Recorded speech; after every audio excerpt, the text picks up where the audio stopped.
Welcome. We did the Friday Power Lunch Candidate Forum for Virginia's Congressional One. Enjoy. My name is Elizabeth Dempsey Beggs, and a little background on me quickly. I'm a United States Army veteran. I'm a mother to four children, both biologically and through foster care. I'm a firefighter's wife. I recently left the corporate sector to pursue advocacy because I refuse to sit back and see what's happening to this administration, to our country. I'm someone who loves my country and my community deeply, and I wanted to continue to serve it, which is what eventually led me to running for Congress. I started a project interviewing progressive veterans running and who were in office to shift that narrative and not let MAGA control what patriotism means in this false ideal. So that eventually led to me running myself. I started lobbying for organizations like the ACLU, like Clean Virginia, the Women's Service Coalition, especially to protect our women serving under Pete Hegseth. I was one of the first women to integrate into combat arms when Congress lifted the ban. I was one of the first 50 to command a tank, and that gave me a really unique perspective of being able to lead under opposition in front of a room that does not want you there, especially as a woman. And if I had to describe my leadership in one word, it would be a servant leader. We talk about moral courage. Right before I commissioned, I was actually given an award by the United States Army for moral integrity and courage in leadership. And I do think that's what we're missing. Great example of how to stay within time. So thank you so much, Elizabeth. Salam, would you like to go next? Hey, good afternoon, everybody. My name is Salam Bhatti. I'm a public interest lawyer. But before all that, I was a child of immigrants. I still am a child of immigrants. We grew up poor. We needed programs like WIC and free school meals to help make ends meet. I went to law school where I served veterans in our veterans clinic, and I saw firsthand the inefficiencies of the federal government, where we claim we love our troops, but then we just neglect our veterans. Then I got to work at the Virginia Poverty Law Center, where we did things like expand SNAP for 25,000 families. And we did that with a unanimous vote from Democrats and Republicans. And we did that without having to budget an inch from what we wanted. We expanded free school meals for tens of thousands of children and created the roadmap to free school meals. And Senator Danica Rome from Nova is carrying out the next phase of that roadmap.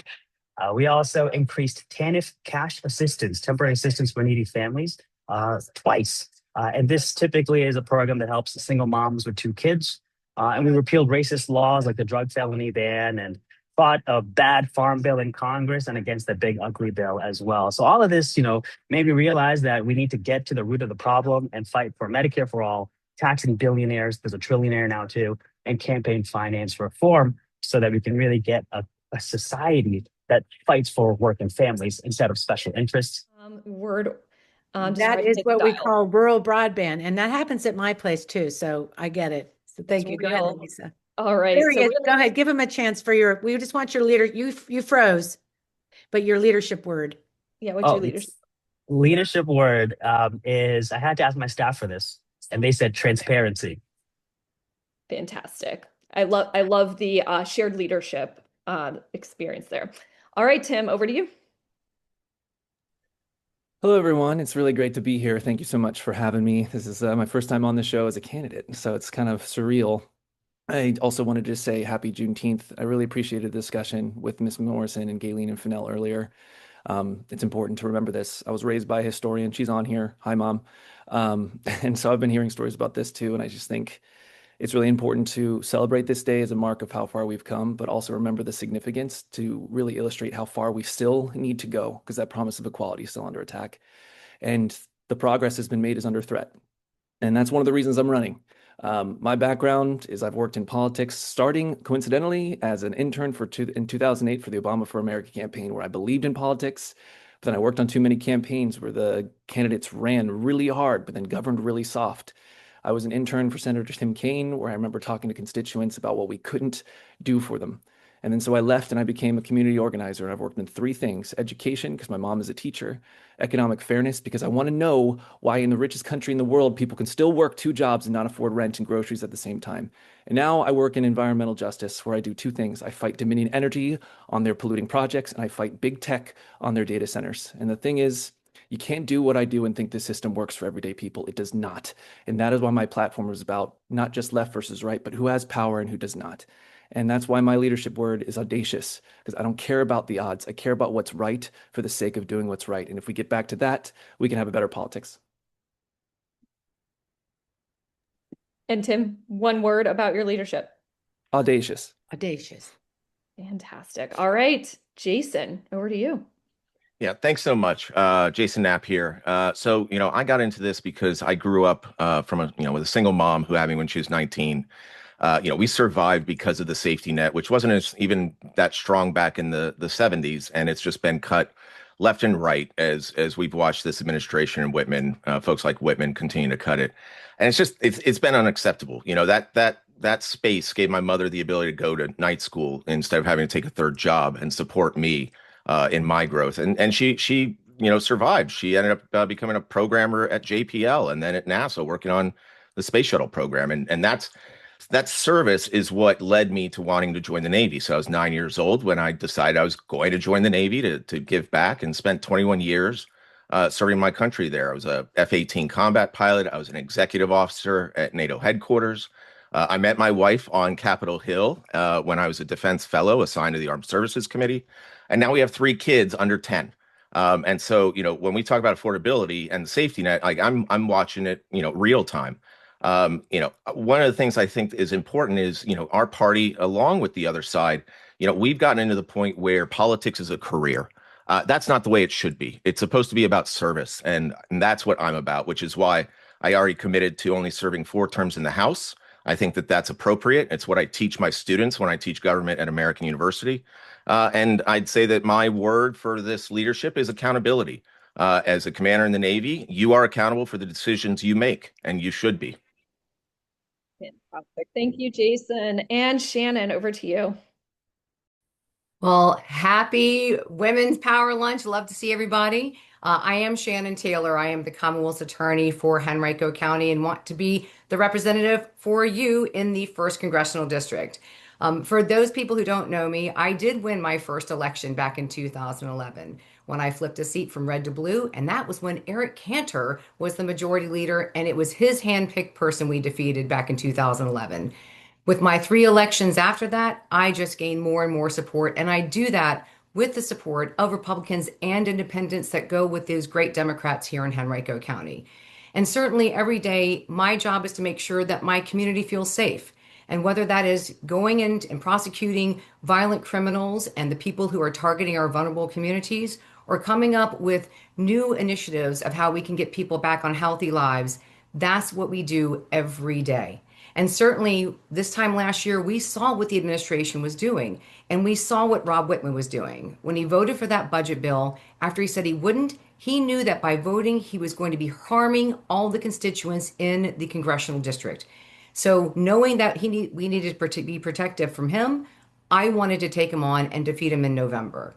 So we know what he's been doing. He's been trading stock. He's been making his personal worth, go up exponentially. We know that when he voted for that budget bill, he put cash in his own pocket, taking it out of yours. So what we're going to do is we're going to hold him accountable. And I look forward to continuing that dialogue as we move along. Thanks. Shannon, what's your leadership word? Collaborative. Ooh, collaborative. All right, Catherine, I'm going to hand it over to you. Are you going to be able to stay the whole candidate segment, or do you got I'm around. That's good. We'll stay right here with me then. Let's do this together, because I wasn't sure. I know that Georgetown sometimes needs you over there, but I'm so glad you can stay with me. So great. It's a holiday. That's right. It's a holiday. So great. So first of all, I have to say, let's give everybody a round of applause. That was really so much, interesting to hear from each of you and your different backgrounds. I just find that this is a great space to really feel good actually about where we are today. So our next round, it's a minute each. We'll have the timer for each one of you, and we'll go backwards this time. So we'll start with Shannon, and it's basically a minute on what you're hearing in your district. What are people really talking about at the doors? What is really what people are bringing up the most? So Shannon, we'll just kind of go alphabetically backwards. So Shannon, go ahead. We make sure we have the minute clock up. Let's go. Yeah, it's about the cost of living. We know it's about the cost of the food on your table, the gas in your car, the electricity for your home, and of course, the big one, the healthcare. And it's about the idea of not just being able to afford having healthcare, but the access to healthcare. We know that there have been healthcare clinics across this Commonwealth that have actually closed, and we know that there are hospitals that are cutting their services. So, what does that mean? You're going to have to go farther to get the care that you need, and that's not right.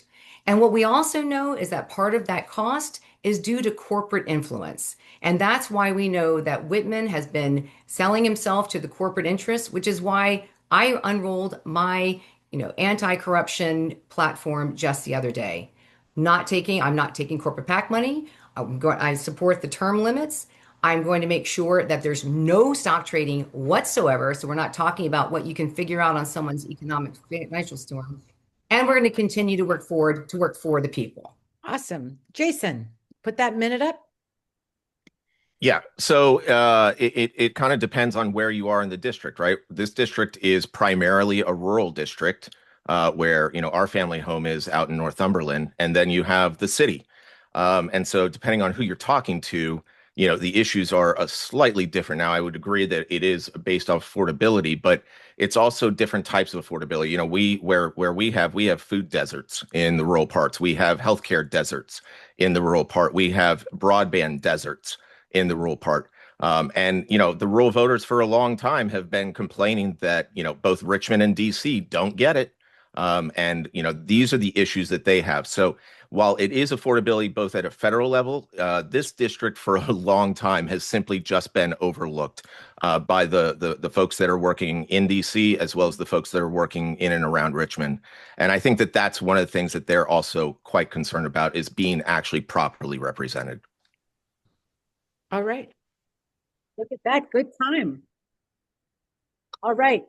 We're going to want to be poking soon, I think, Tim, which you'll be probably good at. So let's give you your minute. What are people talking about? Yeah, I think it's a lot of things, right? And this district is huge. It's one of the biggest in the land mass in the whole state, which means you can't really tie just one specific subject line to it. For me, the through line is dignity. It's a lot of people depending on where you talk to. I've talked to people who've experienced racism in Gloucester. I have talked to farmers who are worried about either not making enough or making too much because they have to pay back their healthcare subsidies if they actually have a really good harvesting year. Veterans who have to drive 2.5 hours away just to get the care that this country owes them.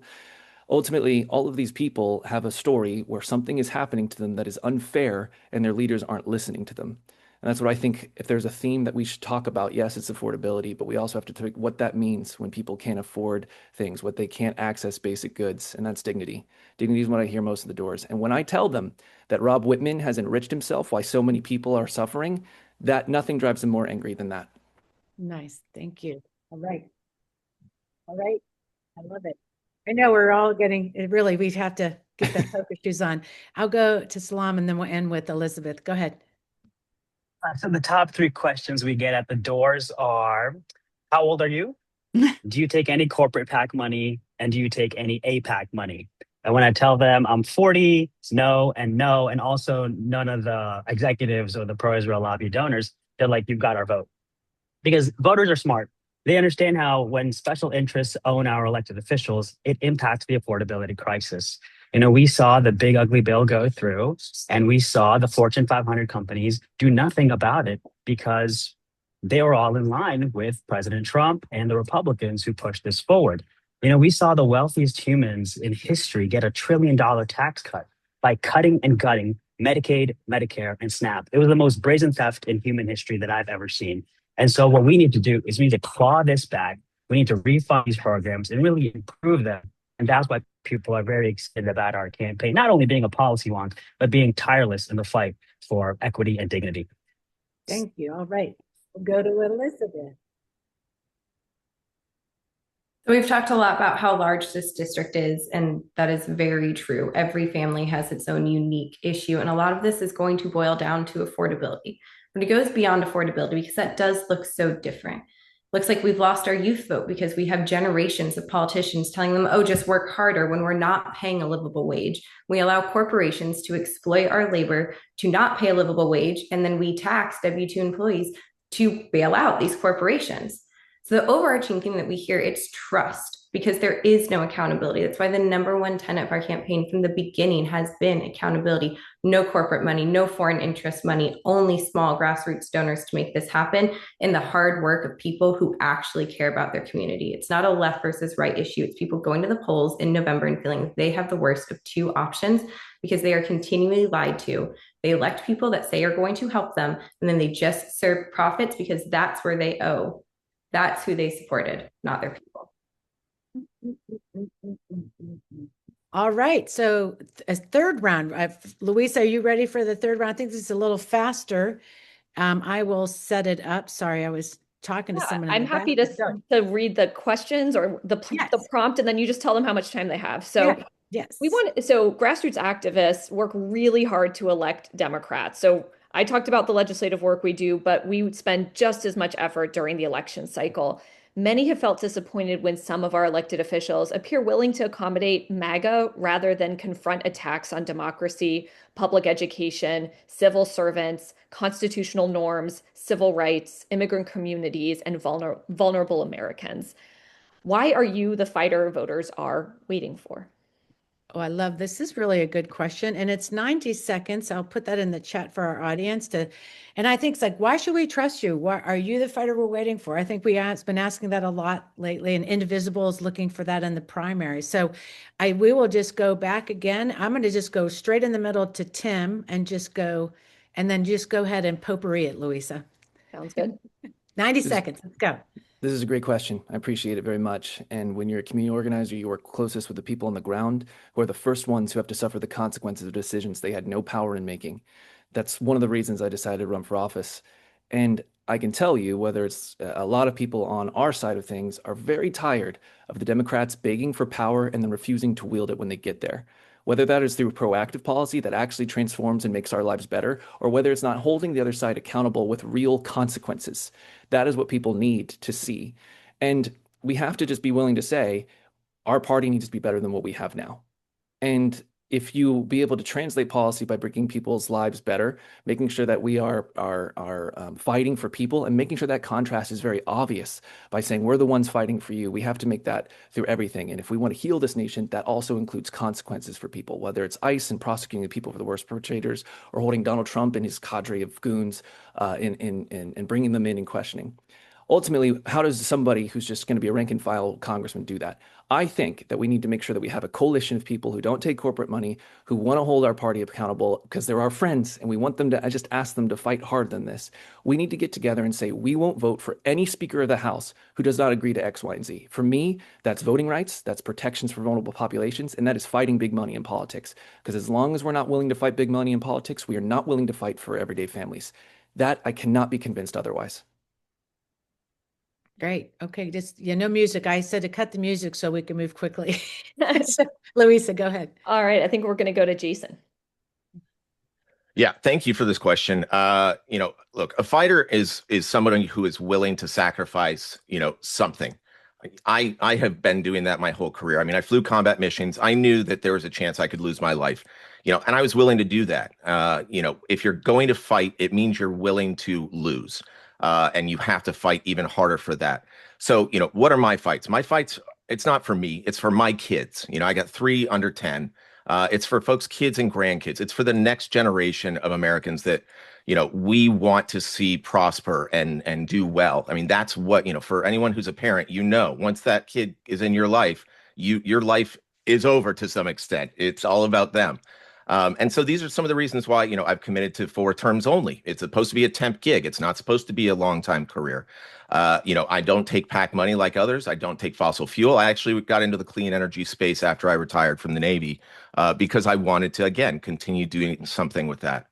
And I think too many politicians, frankly, including on our side, they weigh the next election before they make a decision. They put themselves before in their seat before the decision they make. And honestly, that's not service and that's not fighting.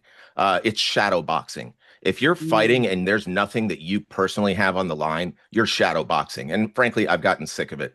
I've taken an oath to the Constitution multiple times in my life. I never took it off, if you will. And that's why I think I'll be the best fighter for you. Thanks, Jason. Elizabeth, over to you. Yeah, someone with a military background and who studied Latin, I've been reflecting a lot on the phrase "civis pacem parlem bellium." You wish for peace, prepare for war. Now, not the type of war that Pete Hegseth has, that Jason and I have had experience in. It's not loading tank rounds and going to combat, but it's the fight for our democracy. And it's understanding that slogans are not saving lives in this. It is the hard work that it takes to rally people when you are tired and you are writing policy and you are looking ahead to the future and playing the long game too. Yeah, we need to stop the short game. Absolutely. We have to fight and work hard there. But it's the long game. It is fighting for every child who's growing up in the community that we are responsible for creating for them. I have 4 kids that in 10 years, they will look to me and say, what did I do during this time when there were men snatching children off the streets wearing masks, when our democracy is downfalling? And I have to tell them that I did everything I possibly could for their future. And failure is not an option. You don't have the ability to get tired when you have children waiting for you, not just my own children, but every child that we've welcomed into our home that always have a safe place in our home as foster parents. I've been trained how to fight my entire career. The fight just looks different now. It's honoring the oath to the Constitution and fighting for everyone that does not have the same privilege I have, that does not have the same voice that I have, working hard to make sure that they are represented, not corporations, not profits, the people who deserve better and the generations that will have to grow up in the policy we create. Thanks, Elizabeth. I'm going to turn it over to Shannon. Well, as I said earlier, for the 30 years I've been practicing law, almost all of it, it's been in public service. And certainly as the elected prosecutor for the last almost 15 years, I know what fights are. I've been in plenty of them. Sometimes I do things that are not popular and I try to explain what's going on. And that's tough. Those are fights. It's not just fighting for the families who have lost somebody and being able to make them whole during traumatic circumstances, but it's also understanding that when there are families and people that are hurting and you can't do everything you possibly can because of either the Constitution or the facts, that matters. And that's what I've been doing. I've been fighting for families my entire career. The Constitution, for what's been happening to people in our communities. And certainly I've done it every time when it's fighting against the hospital right now for that nurse who was in the NICU hurting the babies, whether it was fighting for tougher gun laws when we had the 2 teenagers and Lucia Bremer was killed because a young person with mental issues had access to a gun, going after the Klansmen and wanting to fight to tighten up our hate crime laws in Virginia, switching it from the characteristics of the victim and talking about the offender. Those are the fights I've been in. Those are the fights I will continue to do for the people here in 1st Congressional District. Thanks, Shannon. And Salam, over to you. Anyone can say that they're fighting for working families. I've literally done it. That's why people like Michael Bills, who's the founder of Clean Virginia, and Sonia Smith are supporting our campaign. And then that's why tens of thousands of families in Virginia right now have food on their table. And during the school year, that's why tens of thousands of our children have food in their bellies and are able to succeed in their academics. It's because of the work that my friends and I did right here in the States. And to borrow from Hamilton, we saw injustices in the world and we corrected them. So I have brought Republicans and Democrats to the table and got them to unanimously vote to expand a welfare program. And I did it without budging an inch from our asks. And I surround myself with experts in policy, and together we're able to move that needle forward. All right, Catherine, I think we're on to our next set of questions. Sorry, Are you going to take this one? I will. I was just on mute. I could set it up, and if you want to run the table. I think this one is interesting because we really were on a foot. We figured we'd narrowed on data centers, and we will have a more robust conversation in the after chat if anybody wants to stay.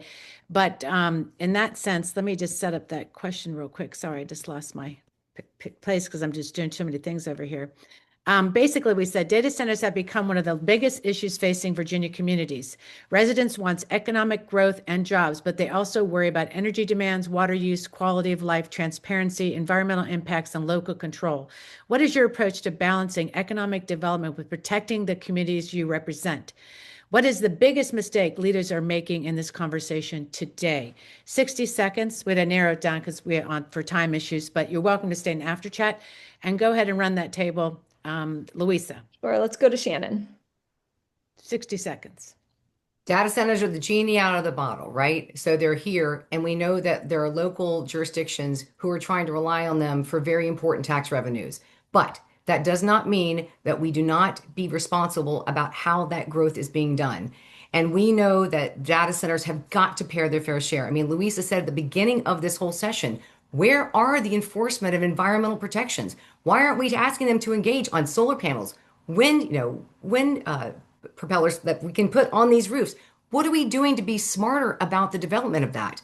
That's what we need to do. We need to have people, we need to have elected people at the table having these conversations, which unfortunately has been lacking up until this point. Thanks, Shannon. Jason. Yeah, thank you for that. So I've been in the clean energy space working batteries and solar. The simple fact is we need at the federal level to have a minimum, bar that all data centers across the country have to reach. We need to make sure that they don't have diesel gen sets attached. We can use battery energy storage. We need to make sure that they have rooftop solar. These are technologies that are already known. They're being used in the European theater already. We have cooling issues here where water is one of the critical components of cooling, and it's because we're using evaporative cooling, whereas the European markets are using immersion cooling, closed circuit, direct to chip cooling. These are all procedures that we should and can have in place. We also need to be balancing this against what the RFI and EMI outputs of these are, the noise outputs, and make sure that there's certain amounts of setback. These are what we should do at a minimum at the federal level, and then we turn it over to the states and to the counties because they're flying blind without our help. All Thanks. right. Thanks, Jason. Tim. Thank you. This has monopolized a whole bunch of my career over the last 4 years. Here's the thing. If you care about justice, if you care about affordability, then you have to understand that that is mutually exclusive with the way that we do data centers in Virginia, which is the data center capital of the world. We know what the worst case scenario looks like. I remember going into Chesapeake, which was the first campaign we ever worked on that actually stopped them at the local level. And when I went to a farmer who was literally across the street, 300 feet, I asked them what they thought about this thing. And they said, I don't like it, but they have more money than we do, so there's nothing I can do about it. This is about decency and democracy because people don't get a fair shot to stop these things or provide public input for them. I'm in favor of a moratorium for federal ideas because big tech claims it's the smartest in the world, but they haven't proven it. They should be able to build these things with clean energy, something that doesn't take people sick. You can't build it near neighborhoods or schools, which we have so much of in Virginia. And you can't have the cost of literally our electric bills increasing by multiplied cents like they have been. We need to do a lot more to push back against the industry. And that's what I plan to do, hold them accountable. All right. Thank you. Thanks, Tim. Salam. There is no economic development with data centers, and we have to really understand that. AI data centers are an invasive species. They are coming for our land. They're taking our limited water. And we just heard from the governor that we are now in a drought in Virginia. They are poisoning our air. They're creating security risks. And they are taking our money as they are the ones who get the tax breaks. And you have to understand that the owners of these data centers are the richest people, the richest corporations. They don't need these tax breaks. So we need to, as someone who will represent the people, not special interests, take ourselves out of these silly contracts that were agreed years and years ago when the information was outdated. We need a moratorium on a federal level on these data centers until we can figure all of these issues out, because an economic development should happen with the community's input, not at the community's expense. These AI data centers are actually going to be taking jobs away from us instead of actually building jobs. So we really need to understand that. Thank you. Thank you, Salam. And Elizabeth. I also support having a federal moratorium on data centers until they're able to meet these standards we put in place, because we can't let these huge big tech conglomerates go and attack our rural communities without offering any support. They don't have the funds, the time, the lawyers to be able to take them to court every time they violate one of the rules that a county puts in place. That is our job to protect our rural communities. When we talk about the economic development, the jobs, so we know they're not providing that, but that's also our job to provide that off-ramp. We have to work and create these jobs. We need things like the NewGo. We have to invest in infrastructure. We have to invest in rail, be able to create jobs in these rural areas that create revenue, that do actually bring people, education, all the things that we need into these communities, and not just leave rural areas ripe for the picking for big tech to come in and pretend that these data centers are going to be saviors. We almost had one go in right in my backyard. and I have a child who's deaf in one ear and losing hearing in the other, we would have had to move or he would go deaf. Lost all the equity in our home. No one should have to fight that alone. Yes, this has been so great. I know we're into round 5, and then we will have a lightning round that will be really simple. So everybody on the show, stay with us. We're going to go over a few minutes, but it's well worth it because these issues are so interesting just to discuss in general. Well, But and they're round, so important, Catherine. And I thank think just the one thing on data centers that you and I talked about yesterday, just to remember, is we can't cede this topic to the Republicans. The Republicans in some states are ready to put moratoriums in place. We yes. have to take action. This is going to be one of the most critical issues over the next, I don't even know how many years. Democrats have to be strong on this. So We could get into politics because we're all Democrats and, or, we're on the same side in this. So we want all of us to be successful. And what I'll say is we talked about this it is an issue across Arizona, all the states we see where we need to be on the right side of this. So thank you for that great reminder. So we're going to make it, Robin, let's do the next one for 45 seconds. So we cut a little bit of time, but I think we should cover it. And also you can put more stuff in the chat if you need to. We want to find out, we've done CD1 since we got started 10 years ago, Banji Williams, Herb Jones, Leslie Mehta, and that's a 30,000 vote thing that we just sort of don't see that needle moving. So I'd like to just have some insight real quick about what your thoughts on moving the needle in your district. And we'll just go back to Salam and go around alphabetically. Go ahead, Salam. Yeah, so here's the thing. We cannot wait until August to get voter turnout. Like Miss Margaret said at the top, hope requires action. And that action is that we need to be involved and get out the vote right now. And I'm so glad that Miss Gayleen had lifted that up as well. Get out the vote needs to have started yesterday. Do not wait until August. Do not wait until the primary is done. We know that the party doesn't typically get involved and get out the vote until after the primary. That will not be enough time to flip this district and drive out the votes. Pew Research says that Republicans do not convert in the midterms, but the ones we will be able to attract are based on messaging of campaign finance reform. They do not like that Rob Whitman has made millions off of the stock trading information that he has. And so they want candidates with integrity. That's why we've taken the Integrity Index pledge. And that's something that we can unite on. We'll go to Elizabeth. Go ahead, Elizabeth. 45 It's going seconds. to be a mix of voter turnout and also making sure that we are motivating the youth to turn out and to vote and to know there are better options. So you don't get there in November and feel like it's the worst of two options. That's something we've seen great results on this campaign. I've been doing for a while. It's also going to be pulling those red and independent votes. And that comes through education. That doesn't come from a party line talking down at people, telling them they're wrong, shaming them. It comes from neighbors being brave and having conversations with people, providing them the education about campaign finance reform, about congressional stock trading, these things that are harming them. Everyone is hurting right now. No matter who you voted for, everyone is hurting, but we have to control the narrative of what Democrats are going to do for them, go back to the working class, go back to our rural areas and actually show up. Thank you. Tim. It's not enough just to tell people what we're against. We got to give them a reason to look up and not be disappointed anymore. My platform is not about negativity. It's about making sure that we have a chance to unlock the potential of this country in a way that works for everybody. And my career has always been working with, mostly in the data center fight, MAGA people, Republicans. I know how to talk to them. I know how to make sure that they see that I am trying earnestly to see them and trust them to do this. And the thing is, we have the chance to win this district, not necessarily just because of the candidates, but also these rural committees that have been working with the odds against them for so long. I think we need to empower them. This is going to be a really well-funded campaign, regardless of who the nominee is. I plan to split my donations with those rural committees because they're the experts of their own community. They're the people who are going to be able to speak to their neighbors the way that's going to actually eat at the margins that have kept Rob Whitman in power for so long. Thank you. Jason, and then to Shannon.